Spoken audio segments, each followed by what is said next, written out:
जे आपले revenue minister आहेत त्यांचे आभार मानायसाठी म्हणून आज ही प्रेस कॉन्फरन्स केली आहे.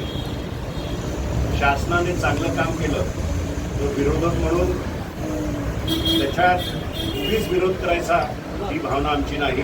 चांगलं काम केलेलं आहे.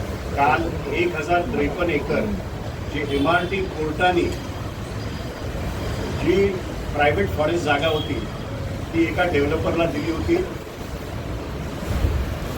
ह्या डिसिजनला रेव्हेन्यू मिनिस्टरनी बावनकुळे साहेबांनी मागच्या ऑक्टोबरमध्ये अपहेड केलेली आणि डिफॉरेस्टेशन करून ती जागा एका मूळ मालकाला दिली होती. आता सांगायचं असं की गेले 50 वर्ष ही केस चालू होती. त्याच पद्धतीने 193 एकर्स पण 50 एकर चालू होती. मी मुद्दामून आपल्याला आज या ठिकाणी बोलवलेलं आहे की दोन्ही केसमध्ये साम्य आहे. एक 193 एकर्स आणि एक 1053 एकर. साम्य काय तर गेले 50 वर्ष दोन्ही लोक केस लढत होते. दोन्हीकडे प्रायव्हेट फॉरेस्ट लागलेलं.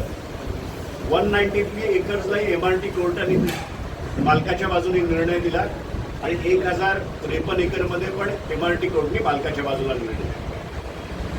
आता फरक असा आहे की 193 एकर्स जेव्हा TDR घोटाळा सिटीजन्स फोरम रस्त्यावर उतरले, आमच्यासारखे राजकीय पक्ष,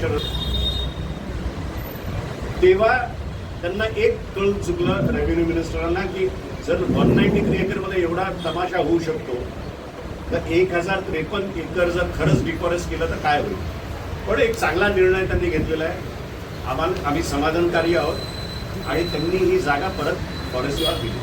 पण मला एक प्रश्न मनात आहे की ज्या पद्धतीने रेव्हेन्यू मिनिस्टरने 1053 एकर जमिनीचं अशा पद्धतीने केलं त्याच पद्धतीने 193 एकरचं का नाही, हा प्रश्न आमच्यासमोर आहे.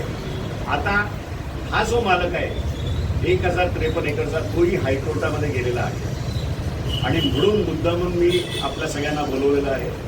जो निष्काळजीपणा फॉरेस्टनी हायकोर्टात दाखवला तो आता दाखवता कामा नाही. नाहीतर 6 महिन्यानंतर ये रे माझ्या मागल्या असं होईल. ज्या पद्धतीने आपण आपली भूमिका मांडली पाहिजे हायकोर्टात, जर फॉरेस्टनी मांडली नाही तर आत्ता जे 193 एकरमध्ये जे शासन सांगतं की हायकोर्टाचा निर्णय आम्ही काय करू, तशी वेळ येऊ नये. आमचं लक्ष ह्या केसवर असणार आहे. मोडस ऑपरेंडी दोघांची सेम आहे. MRT कोर्टमध्ये जिंकायचं 50-50 वर्ष जुन्या केसात, अपील करायचं हायकोर्ट. शासनाने आपली बाजू भक्कमपणे मांडायची नाही आणि हायकोर्टाचा निकाल आला की ठाणेकरांच्या डोक्यावर तो निकाल बंधनकारक असतो. म्हणून आमचं लक्ष आहे. चांगला निकाल रेव्हेन्यू मिनिस्टरने दिला आहे, त्याचं आभार, अभिनंदन. पण हायकोर्टमध्ये मालक गेलेला आहे आणि तिकडे भक्कमपणे त्यांनी त्यांची बाजू मांडली. त्याच्यासाठी